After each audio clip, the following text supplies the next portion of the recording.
Good morning, welcome to our intellectual quality a learning platform. तो हम अपने daily current affair series की ओर आगे बढ़ते हैं। उससे पहले कुछ मोटिवेशनल कोट्स के बारे में जानेंगे।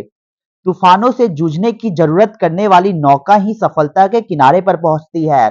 इसलिए अगर आपके लाइफ में बहुत सारी तकलीफें आ रही है तो उससे सामना करें, उससे पीछे ना भागे, क्योंकि अगर आप तकलीफों से सामना कर कर आगे बढ़ेंगे तो एक दिन सफलता अवश्य मिलेगी। इसलिए छोटी छोटी गलतियों को सुधारें और निरंतर प्रयास करते रहे, सफल एक दिन अवश्य होइएगा। तो इसी के साथ हम अपने डेली करंट अफेयर सीरीज की ओर आगे बढ़ते हैं। उससे पहले आप सभी लोग टेलीग्राम ग्रुप पर जुड़ जाइएगा। यहाँ पे आपको सारे पीडीएफ प्रोवाइड होंगे हमारे यूट्यूब सेशंस के। तो चलिए 16 अप्रैल 2024 के सारे करंट अफेयर्स को डिटेल में कवर करेंगे, तो वीडियो के अंत तक बने रहिएगा। क्वेश्चन नंबर 1, हाल ही में डॉक्टर बाबा साहेब अंबेडकर की जयंती कब मनाई गई? तो राइट आंसर हो जाएगा 14 अप्रैल। 14 अप्रैल को हम लोग डॉक्टर बाबा साहेब अंबेडकर की जयंती के रूप में सेलिब्रेट करते हैं हर वर्ष।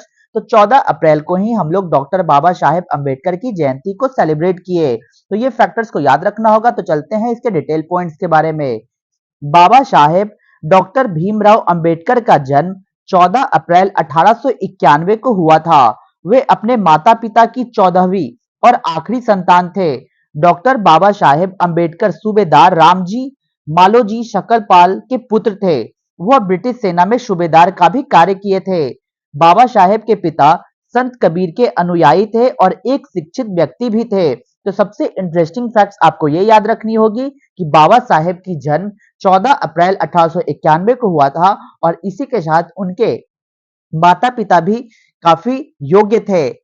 और इसी के साथ हम ये भी पॉइंट्स जानेंगे कि अपने स्कूल के दिनों से ही डॉक्टर भीमराव अंबेडकर, जिन्हें डॉक्टर भीमराव रामजी अंबेडकर, इस बात से गहरे सदमे में थे कि भारत में अछूत होने का क्या मतलब है।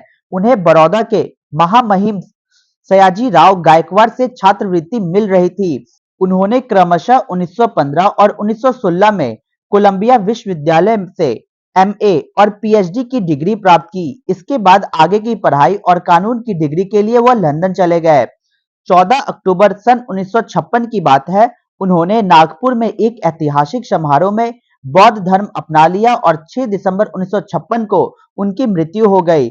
डॉक्टर बी आर अम्बेडकर की पुण्यतिथि को पूरे देश में महापरिनिर्वाण दिवस के रूप में मनाया जाता है। तो ये सारे फैक्टर्स हमारे डॉक्टर बाबा साहेब भीमराव अंबेडकर जी के बारे में थी कि उनकी जन्म 14 अप्रैल 1891 से लेकर 6 दिसंबर 1956 की उनकी मृत्यु तक की सारी टाइमलाइन को आप सभी लोग जानते हैं। तो सबसे फैक्ट्स वाली बात आपको ये याद रखनी होगी कि आज हम लोग जो स्वतंत्र तरीके से बोल पाते हैं, स्वतंत्र तरीके से रह पाते हैं, तो ये सारा देन हमारे डॉक्टर बाबा साहेब भीमराव अंबेडकर जी की है, जिन्होंने संविधान की रचना की। और संविधान ही हमें सब चीज की आजादी देती है, हर चीज के लिए छूट हमारा संविधान देता है और संविधान के जनक के रूप में डॉक्टर बाबा साहेब अंबेडकर को जाना जाता है। तो ये सारे फैक्टर्स को याद रखना होगा। तो चलते हैं नेक्स्ट क्वेश्चन नंबर 2 की ओर। हाल ही में पारंपरिक फसल उत्सव पुथंडू कहां आयोजित किया गया? तो राइट आंसर होगा तमिलनाडु। तमिलनाडु में हाल ही में सेलिब्रेट किए गए पुथंडू, ये एक ट्रेडिशनल हार्वेस्ट फेस्टिवल है जिसको तमिलनाडु के द्वारा सेलिब्रेट किया जाता है। तो जानते हैं इसके पीछे की वजह क्या है। 13 या 14 अप्रैल 2024 को देश के विभिन्न क्षेत्रों में वैशाखी, विशु, बिशुबु, बोहाग बिहू, पोइला बोईशाख, वैसाखड़ी और पुथुंडू जैसे पारंपरिक फसल उत्सव मनाए गए हैं। तो ये सारे फैक्टर्स याद रखने होंगे कि 13 और 14 अप्रैल को अलग अलग जगहों पे ये सारे फेस्टिवल्स को सेलिब्रेट करते हैं, लेकिन हमारे डेली करंट अफेयर सीरीज के माध्यम से आपको ये याद रखनी होगी कि तमिलनाडु के द्वारा ट्रेडिशनल हार्वेस्ट फेस्टिवल्स को सेलिब्रेट किया गया। उस फेस्टिवल्स का नाम क्या है? तो पुथंडू उस फेस्टिवल्स का नाम है जो तमिलनाडु के द्वारा सेलिब्रेट किया गया।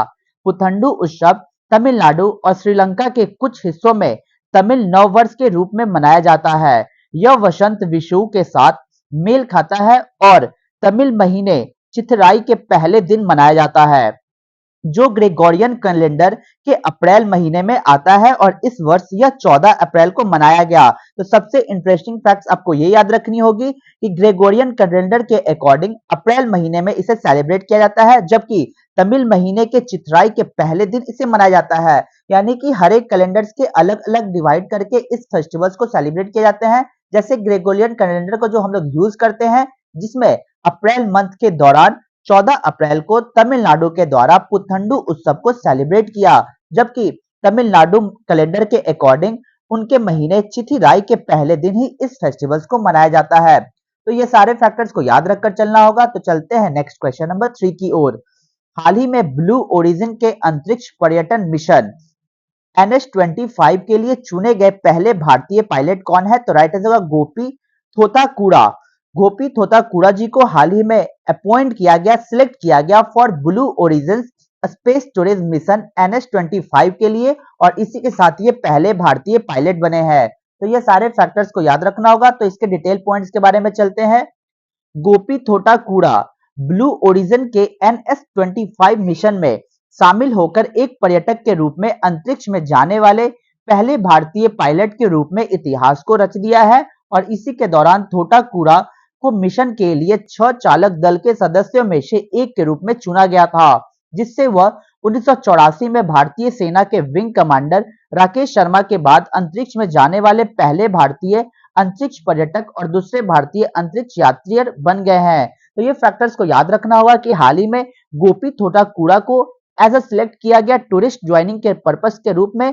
जो किस पर्पस के मिशंस के लिए इनको सिलेक्ट किया है, तो उस मिशंस का नाम है ब्लू ओरिजिन NH-25 मिशंस, और इसी के दौरान इन्होंने इतिहास रच दिया कि ये पहले भारतीय पायलट है जो स्पेस पे जाने के लिए सिलेक्ट किए गए। उनका नाम क्या है? तो गोपी थोताकुड़ा इनका नाम है। तो ये सारे फैक्टर्स को याद रखना होगा। तो चलते हैं नेक्स्ट क्वेश्चन नंबर 4 की ओर। हाल ही में किसने इजराइल पर सैकड़ों हवाई ड्रोन और मिसाइलों से हमला किया है? तो राइट आंसर होगा ईरान। ईरान के द्वारा अटैक किए गए इजराइल में लगभग 100 से ज्यादा हवाई ड्रोन और मिसाइलों से हमला किया गया इजराइल में। तो जानते हैं इसके डिटेल पॉइंट्स के बारे में। ईरान ने व्यापक रूप से प्रत्याशित जवाबी हमले को चिन्हित करते हुए इजराइल पर सैकड़ों हवाई ड्रोन और मिसाइलें को लॉन्च की। यह दो दुश्मनों के बीच पहली ऐसी सीधी झड़प है जो वर्षों से छाया युद्ध में लगे हुए, जिसमें ईरान छद्म बलों का उपयोग कर रहा है। इसी के दौरान इजरायली सेना ने यह भी कहा कि इजराइल और अन्य देशों ने 300 से अधिक क्रूज मिसाइलों और ड्रोनों को रोका है, जिनमें से अधिकांश इजराइल हवाई क्षेत्र के बाहर है। और इजराइल ने यह भी कहा कि थोड़ा नुकसान हुआ, लेकिन लोगों को सतर्क रहने की चेतावनी दी है। तो ये सारे फैक्टर्स को याद रखने होंगे कि ईरान के द्वारा हाल ही में लॉन्च किए गए बहुत सारे मिसाइल्स को दागे गए सीधे इजराइल पर, और इजराइल ने इसके जगह पर यह बात की कि उन्होंने जितने भी मिसाइल्स आ रहे थे उसमें से ज्यादा मिसाइल्स को रोका गया, और उनके पास जो मिसाइल्स गिरे इजराइल में तो उनसे बहुत कम नुकसान को देखा गया। इसी के दौरान अमेरिकी राष्ट्रपति जो बाइडेन जी के द्वारा यह कहा गया कि हमने इजराइल को लगभग सभी मिसाइलें और ड्रोनों को गिराने में मदद की और हमले के लिए कड़ी निंदा भी व्यक्त की है। ईरान से इजराइल की सबसे छोटी दूर इराक, सीरिया और जॉर्डन के माध्यम से लगभग 1000 किलोमीटर है। अक्टूबर 2023 में हमास के एक आश्चर्यजनक हमले का जवाब देते हुए इजराइल रक्षा बलों ने ऑपरेशन आयरन स्वॉर्ड्स को शुरू किया था। तो सबसे इंटरेस्टिंग फैक्ट्स आपको यहाँ पे ये याद रखनी होगी कि सबसे पहले अक्टूबर 2023 में हमास के द्वारा एक आश्चर्यजनक हमले को इजराइल में किया गया और इजराइल के द्वारा इसकी जवाब दी गई, और उसके जवाब के दौरान उन्होंने अपने ऑपरेशन आयरन स्वॉर्ड्स को शुरू किया, और इसके तहत अभी भी उसमें वॉर की संभावनाएं बढ़ते जा रही है। तो चलते हैं नेक्स्ट क्वेश्चन नंबर 5 की ओर। Global trade outlook and statistics report 2023 किसने जारी की है? तो राइट आंसर होगा WTO। WTO का फुल फॉर्म होता है वर्ल्ड ट्रेड ऑर्गेनाइजेशन। इसी के द्वारा रिलीज की गई global trade outlook and statistics report 2023। तो जानते हैं इसके रीजन क्या है रिपोर्ट में।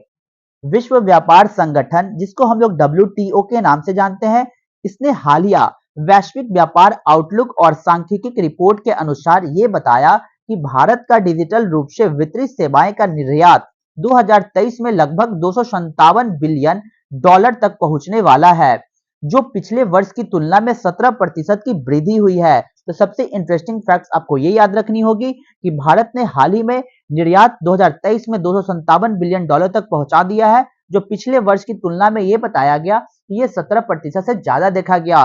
किसके द्वारा रिपोर्ट जारी की गई? तो वर्ल्ड ट्रेड ऑर्गेनाइजेशन, विश्व व्यापार संगठन के द्वारा ये रिपोर्ट को जारी किया गया। इसी के दौरान इस वृद्धि ने जर्मनी और चीन को पीछे छोड़ दिया, जिनमें से प्रत्येक में केवल 4% को ही दर्ज की गई। डिजिटल रूप से वितरित सेवाओं में भारत की हिस्सेदारी 2019 से लेकर 4.4% से बढ़ाकर 2023 में 6% हो जाएगी। तो ये सारे फैक्टर्स को याद रखना होगा। तो चलते हैं एग्जैक्ट इंडिया के पॉइंट्स के बारे में कि हमारे भारत से रिलेटेड वो पॉइंट्स क्या है जो वर्ल्ड ट्रेड ऑर्गेनाइजेशन के माध्यम से रिपोर्ट को जारी किया गया। तो वर्ल्ड ट्रेड ऑर्गेनाइजेशन, जिसे हम लोग वैश्विक व्यापार के नाम से जानते हैं, वैश्विक व्यापार संगठन के नाम से, इसके द्वारा जहां निर्यात का सवाल है, भारत विश्व व्यापार में 1.8% हिस्सेदारी के साथ विश्व स्तर पर 17वें पोजीशन पर पहुंच चुके हैं। तो सबसे इंटरेस्टिंग फैक्ट्स आपको ये याद रखनी होगी कि डब्ल्यूटीओ के द्वारा एक रिपोर्ट में ये बताया गया कि ग्लोबल ट्रेड के माध्यम से जहां पे एक्सपोर्ट का चिंता दिखाया जा रहा है, और इसी के दौरान इंडिया का रैंक कितना देखा गया, तो 17 देखा गया एज अ ग्लोबली। पूरे विश्व के रूप में भारत 17वें पोजीशन पे पहुंच चुका है। भारत की देश रैंक 2022 में कितनी थी, तो 18 से बढ़कर 2023 में इसकी रैंक 17 हो गई है। इसके दौरान भारत आयात में 2.8% हिस्सेदारी के साथ 8वें स्थान पर पहुंच चुका, जिसका मूल्य 673 बिलियन अमेरिकी डॉलर है, जो पिछले वर्ष की तुलना में 7% कम है।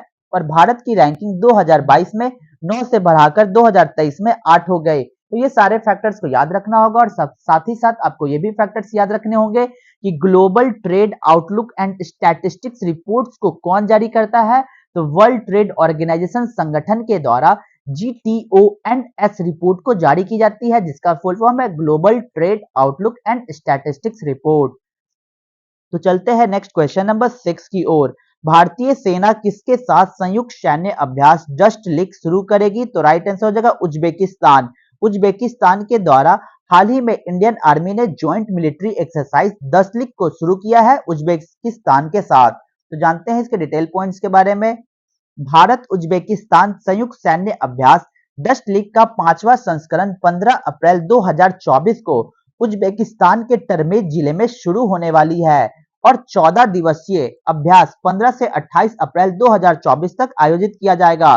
तो सबसे इंटरेस्टिंग फैक्ट्स आपको ये याद रख के चलनी होगी कि 5वां एडिशन चल रहा है भारत और उज्बेकिस्तान के बीच में एक ज्वाइंट मिलिट्री एक्सरसाइज।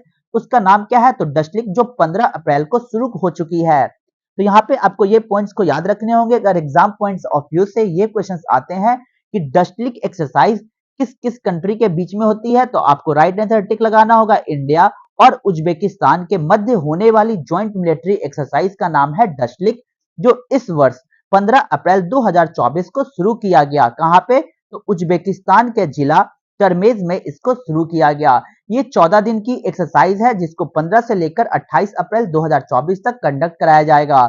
इसी के दौरान यह अभ्यास दोनों देशों के बीच रणनीतिक साझेदारी, आपसी सहयोग को बढ़ावा देने और सैन्य क्षमताओं को बढ़ाने में एक और माइलस्टोन को अचीव किया। इसी के साथ इस अभ्यास के दौरान भारतीय सशस्त्र बलों और उज्बेकिस्तान गणराज्य के सशस्त्र बलों की भाग लेने वाली टुकड़ियां को संयुक्त प्रशिक्षण सत्र से गुजरना होगा। तो ये पॉइंट्स को याद रखना होगा कि इंडिया और उज्बेकिस्तान के मध्य होने वाली ज्वाइंट मिलिट्री एक्सरसाइज का नाम है डस्ट लीग।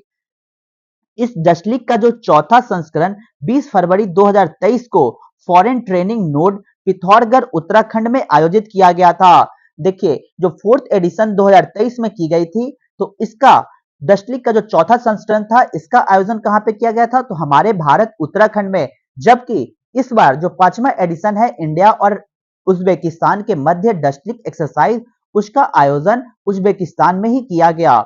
इस अभ्यास में उज्बेकिस्तान और भारतीय सेना के 45 सैनिकों ने हिस्सा लिया।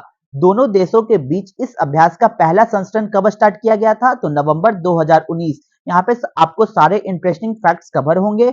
आपको ये भी पॉइंट्स याद रखनी होगी। सबसे पहली एडिशन इंडिया और उज्बेकिस्तान के मध्य होने वाली joint military exercise dust league का आयोजन कब किया गया था, तो साल 2019 के नवंबर मंथ में पहला एडिशन को स्टार्ट किया गया था।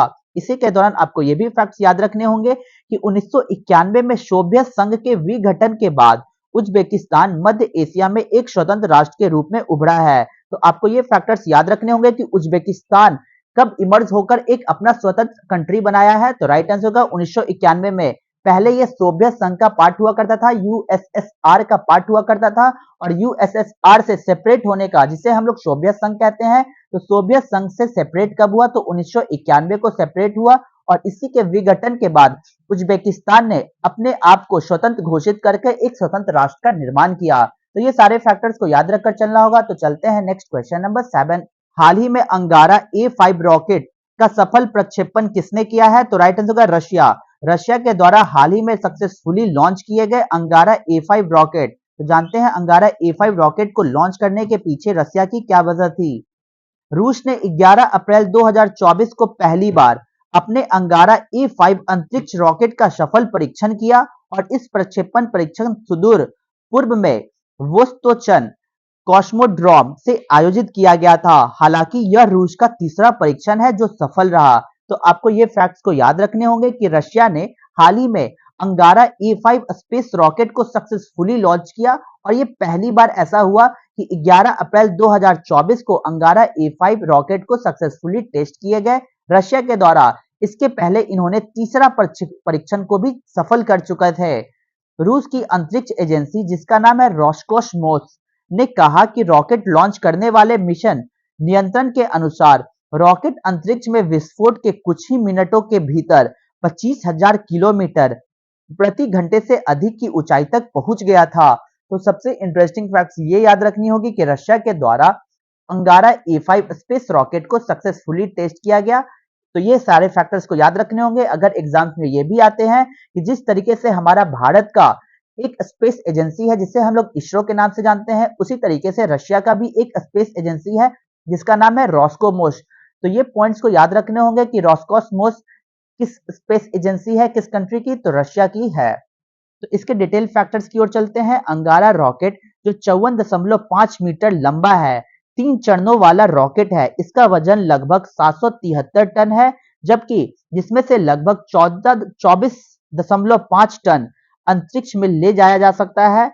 और सोवियत संघ के विघटन के कुछ साल बाद ही रूस ने 1991 में रूस निर्मित लॉन्च वाहन के लिए अंगारा परियोजना को शुरू की थी। तो ये सारे फैक्टर्स को याद रखने हो कि अंगारा परियोजना साल 1991 में जब विघटन हुआ सोवियत संघ का, तो उसी दौरान रशिया ने एक लॉन्च व्हीकल को तैयार किया और उसी लॉन्च व्हीकल का नाम अंगारा प्रोजेक्ट के नाम पर रखा गया। Question number 8। हाल ही में जारी विश्व साइबर अपराध सूचकांक में भारत को कौन सा स्थान प्राप्त हुआ है, तो राइट आंसर होगा 10th पोजीशन मिले हैं हमारे भारत को according to world cyber crime index के माध्यम से। तो जानते हैं इसके डिटेल पॉइंट्स के बारे में।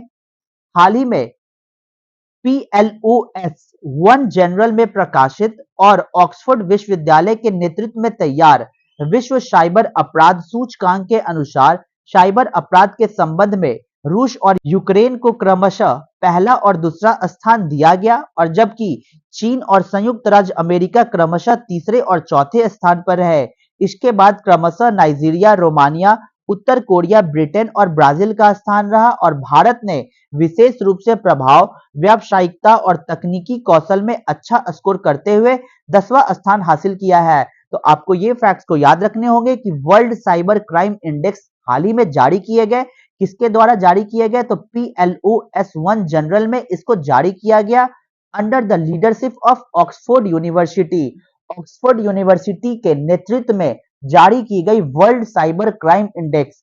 इस इंडेक्स में रशिया और यूक्रेन को फर्स्ट और सेकंड रैंक दिए गए हैं साइबर क्राइम के मामले में। इसके दौरान आपको ये भी फैक्ट्स याद रखने होंगे। लगातार अगर आप 5 पॉइंट्स याद रखते हैं तो आपके लिए बहुत ही बेनिफिट है। तो वर्ल्ड साइबर क्राइम इंडेक्स अगर एग्जाम के पॉइंट ऑफ व्यू से आपको याद रखनी होगी, तो वर्ल्ड साइबर क्राइम इंडेक्स को कौन जारी किया, तो किसके अंडरशिप में, किसके लीडरशिप में, तो ऑक्सफोर्ड यूनिवर्सिटी के नेतृत्व में वर्ल्ड साइबर क्राइम इंडेक्स को जारी की गई। इस इंडेक्स में सबसे पहला और दूसरा पोजीशन किसको रखा गया, तो पहला पोजीशन रखा गया रशिया को और दूसरा पोजीशन रखा गया यूक्रेन को। इसी के साथ ये भी पूछा जाएगा कि थर्ड और फोर्थ पोजीशन पे कौन है, तो चाइना और संयुक्त राज्य अमेरिका, जिसे हम लोग यूनाइटेड स्टेट ऑफ अमेरिका कहेंगे। तो वर्ल्ड साइबर क्राइम इंडेक्स के माध्यम से ये आता है।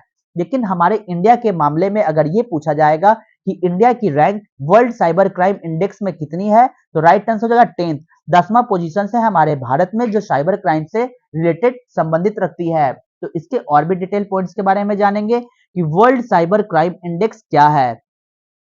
इसके बाद दुनिया भर के 92 शीर्ष साइबर अपराध विशेषज्ञों ने सर्वेक्षण को पूरा किया और उन्होंने उन देशों का नाम लिया जिनके अनुसार वे साइबर अपराध की 5 श्रेणियों के सबसे बड़े केंद्र थे। प्रौद्योगिकी उत्पाद या सेवाएं, हमले और जबरन वसूली, डेटा या पहचान की चोरी, घोटाले और नकद जबरन वसूली या मनी लॉन्ड्रिंग जैसे चीजों को देखते हुए वर्ल्ड साइबर क्राइम इंडेक्स को जारी की गई। और इस इंडेक्स में सबसे फर्स्ट, सेकंड, थर्ड और फोर्थ को याद रखिएगा।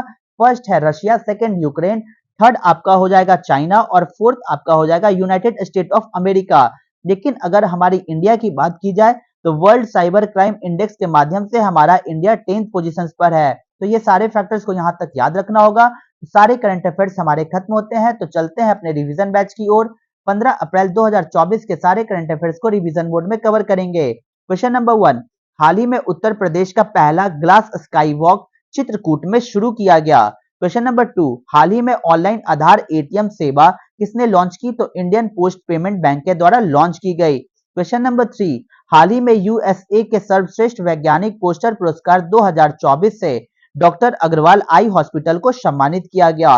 क्वेश्चन नंबर 4, हाल ही में भारत में पहली बार किस देश ने लिंडी कैमरून को महिला उच्चायुक्त नियुक्त किया है? तो राइट आंसर होगा ब्रिटेन की महिला को। क्वेश्चन नंबर 5, हाल ही में लक्षद्वीप में शाखा खोलने वाला पहला निजी बैंक एचडीएफसी बैंक बना है। क्वेश्चन नंबर 6, हाल ही में अंडर वाटर ड्रोन मंटा रे यूएसए के द्वारा लॉन्च की गई। क्वेश्चन नंबर 7 की ओर, हाल ही में शी डोम रक्षा प्रणाली इजराइल के द्वारा तैनात की गई। क्वेश्चन नंबर 8, हाल ही में association of summer Olympic international federation के अध्यक्ष पद पर किसे नियुक्त किया गया? तो राइट आंसर होगा इंगमार देव घोष को नियुक्त किया गया। तो चलते हैं अपने क्वेश्चंस ऑफ द डे में। तो आज का हमारा क्वेश्चन क्या है? Sir Edwin Montagu and the viceroy Lord Chelmsford are related to which of the following?